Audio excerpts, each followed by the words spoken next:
વડોદરા શહેર પોલીસ દ્વારા નવલખી ગ્રાઉન્ડ ખાતે નેશનલ સેફટી મંથ 2025નું ઉદ્ઘાટન સમારોહનું આયોજન કરવામાં આવ્યું હતું। વડોદરા શહેર પોલીસ દ્વારા સોલાર પેનલ નવલખી ગ્રાઉન્ડ ખાતે નેશનલ રોડ સેફટી મંથ 2025નો ઉદ્ઘાટન સમારોહ તેમજ બાઇક રેલી તેમજ પદયાત્રા રૂપે રેલીનું આયોજન કરવામાં આવ્યું હતું।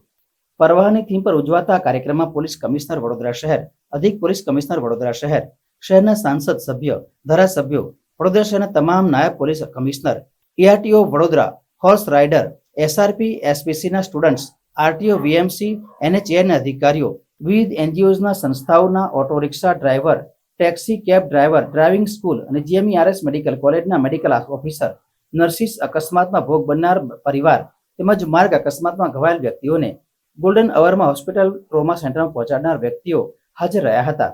કાર્યક્રમ ખૂબ જ સારો રહ્યો હતો, પરંતુ પોલીસની ખૂબ જ નિષ્કાળજીના કારણે અકોટા બ્રિજનો મુખ્ય માર્ગ બંધ રહ્યો હતો, જેના કારણે ટ્રાફિકની ખૂબ જ સમસ્યા સર્જાઈ હતી।